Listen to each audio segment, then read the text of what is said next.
சம்மர்னாலே holiday trip தான். இந்த சம்மரை அந்தமான்ல 5 நாள் செம்மையா என்ஜாய் பண்ண சேலம் எஸ்எஸ் டிராவல்ஸ்க்கு உடனே கால் பண்ணுங்க.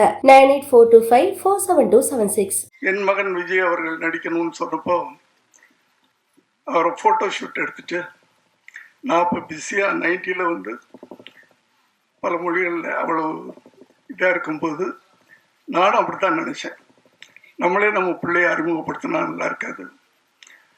அதில் பல சிக்கல்கள் இருக்கு அப்படின்னு ஃபோட்டோ ஷூட் எடுத்துட்டு அந்த ஆல்பத்தை கையில் வச்சுக்கிட்டு எத்தனையோ இயக்குநர்கள்ட்ட போயிட்டேன். நான் ப்ரொடியூஸ் பண்ணுறேன், எவ்வளோ வேணாலும் செலவு பண்ணுறேன், இவனை அறிவு நீங்கள் டைரக்ட் பண்ணணும் அப்படின்னு பல இயக்குநர்கள்ட்ட போனேன். யாருமே பல தயாரிப்பாளர்கிட்டலாம் போனேன். அப்போதான் கடைசியாக போய் நானும் என் மனைவியும் ஆர்பி சௌத்ரி சார்கிட்ட போகிறோம். ஏன்னா அவர் புது புது டெக்னீஷியன்லாம் உருவாக்குறவர் தைரியமாக. அவர்கிட்ட போய் இதே வார்த்தை நானும் என் மனைவியும் போய் கேட்குறோம். அப்போ தான் அவர் சொன்னாரே, நீ தான் பெரிய டைரக்டர் ஆச்சையா, நீயே அங்கேயும் இங்கே அழைச்சிக்கிட்டு இருக்க, நீயே அவனை வச்சு படம் எடுறியா அப்படின்னு சொன்னார்.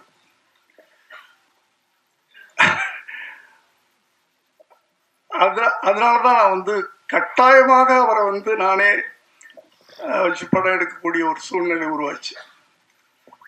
ஆனால் சங்கர் பச்சன் அவர்கள் ரொம்ப அழகான வேலையை பண்ணியிருக்கிறாரு. ஒரு இளைஞனை அறிமுகப்படுத்தணும், அந்த இளைஞர்கள் மத்தியில் போய் ஒரு நடிகனா பச்சக்குன்னு நெஞ்சில் நிற்கணும் அப்படின்னா இன்னொரு இளைஞன் அந்த இளைஞனை உருவாக்கணும் அப்படின்னு நினச்சி அந்த பொறுப்பை கொடுத்துருக்கிறாரு. அவர் பாலு மகேந்திரா அவருடைய பட்டை தீட்டப்பட்டவர் அப்படின்னு சொல்கிறாங்க.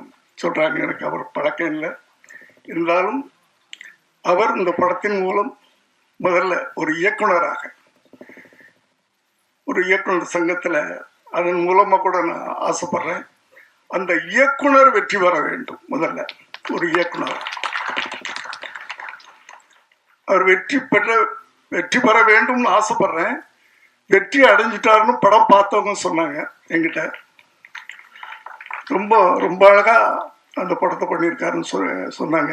கேள்விப்படும் போதே சந்தோஷமா இருந்துச்சு. அடுத்து ஹீரோ, அதாவது ஒவ்வொரு தகப்பனுடைய கனவு தான் பிள்ளை அப்படி வரணும் இப்படி வரணும். ஆனால் இவர் தன் பிள்ளையுடைய கனவை நிறைவேற்றுறதுக்காக இந்த ஒரு ப்ராஜெக்டை அவர் ஆரம்பித்து பண்ணியிருக்கிறாரு. அவருக்கு என்னுடைய வாழ்த்துக்களை தெரிவிச்சுக்கிறேன். அந்த தம்பி இந்த திரையுலகத்தில் ஒரு பெரிய கலைஞராக வரணும், உருவாகணும் அப்படின்னு நான் வந்து வாழ்த்துறேன். மற்றபடி இதில் சப்போர்ட்டிங் கேரக்டர்ஸ் அப்படின்னு சொன்னால் நிறைய பேர் இருக்காங்க. ரொம்ப அழகாக எல்லாரையுமே புதுமுகம் போடாமல் சப்போர்ட்டிங் தான் ரொம்ப முக்கியம். ஒருத்தனை தூக்கி நிறுத்தணும்னா பக்கத்தில் இருக்கவங்களாம் சேர்ந்தானே தூக்கி நிறுத்தணும்.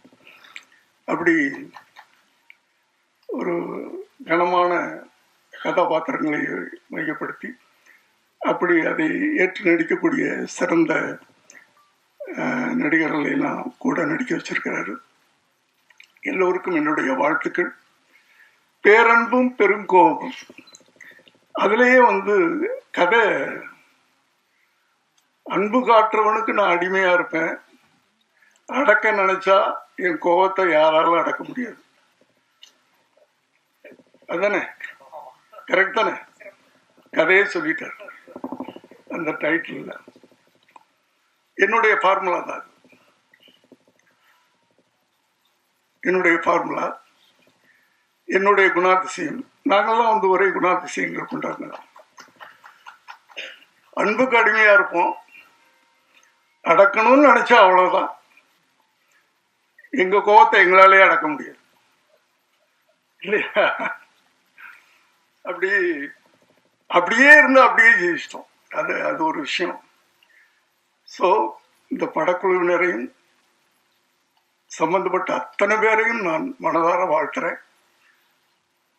இந்த படம் ஒரு பெரிய வெற்றி அடையணும். ஏன்னா சின்ன படங்கள் தான், சிறு முதலீட்டு படங்கள் தான் ஓடணும். அதுக்கு என்ன பண்றதுன்னு தான் தெரியாம தவிச்சுக்கிட்டு இருக்கோம். திரையுலகமே திகைச்சு போய் நின்றுகிட்டு இருக்கு.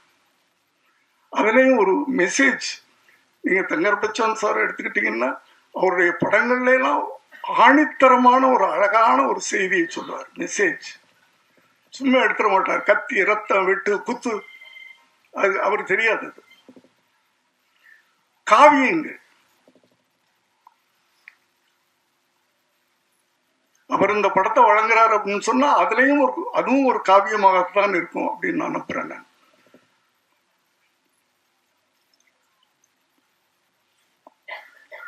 ஏன்னா இப்போ அது போற இடங்கள்லாம் நான் சொல்லிட்டு தான் இருக்கிறேன். வருகின்ற எழுத்தாளர்கள், இளைய தலைமுறை எழுத்தாளர்கள், இயக்குனர்கள், அவர்களுக்கு ஒரு பொறுப்புணர்ச்சி வேணும்னு சொல்லிக்கிட்டே இருக்கிறேன். ஏன்னா சினிமான்றது ஒரு பயங்கரமான ஆயுதம், வலிமையான ஆயுதம்.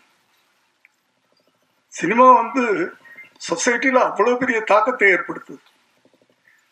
அதை ரொம்ப ஜாக்கிரதையா கவனமா நம்ம கையாளணும். ஆனா இப்பெல்லாம் படம் ஓடணும், அதுக்கு என்ன பண்ணணும்னு பாக்குறாங்களே தவிர அதுல என்ன நம்ம செய்தி சொல்றோம், மக்களுக்கு என்ன சொல்றோம் அப்படின்றது இல்லை. அந்த படம் ஓடணும், என்ன கதை அதெல்லாம் கேட்காதீங்க அப்படின்னு வர்ற இளைஞர்கள் எல்லாரும் இல்லை, ஒரு சிலர், அவங்களுக்கு அந்த பொறுப்புணர்வு வேணும். நீங்க சினிமா மூலமா என்ன சொல்றீங்க மக்களுக்கு, ஜனங்களுக்கு என்ன சொல்றோம்? சும்மா காசு சம்பாதிக்கிறது மட்டும்தான் சினிமா. இப்போ அதுவும் சம்பாதிக்க முடிய மாட்டேங்குது, அது வேற விஷயம். எல்லாம் விட்டுக்கிட்டு இருக்காங்க. இது இயக்குநர்களுக்கும் இருக்கணும் அந்த அக்கறை, நடிகர்களுக்கும் இருக்கணும், டெக்னீஷியன் அத்தனை பேருக்கு இருக்கணும். ஒரு படத்தை உருவாக்கும் போது அந்த படம் மூலமா ஜனங்களுக்கு நம்ம என்ன சொல்றோம் அப்படின்றது ரொம்ப முக்கியமான விஷயம். இதை நான் ஒவ்வொரு மேடை கிடைக்கும் போதெல்லாம் இதை நான் அழுத்தி அழுத்தி சொல்லிட்டு இருக்கிறேன். ஆகவே குறிப்பா நான் யாரையும் சொல்லலை, எந்த நடிகரையும் சொல்லலை, குறிப்பா எந்த இயக்குனரையும் சொல்லலை, எந்த எழுத்தாளனையும் சொல்லலை. வருகின்ற இளைஞர்கள், சமுதாயத்தை மாற்றுங்கள். உங்கள் கையில ஒரு வலிமையான ஆயுதம், சினிமா என்ற ஆயுதம் கிடைத்திருக்கிறது. அந்த ஆயுதத்தை கவனமாக நீங்க பயன்படுத்தணும்னு கேட்டு இந்த படம் மிகப்பெரிய வெற்றி பெறணும்னு வாழ்த்தி விடைபெறுகிறேன். நன்றி, வணக்கம்.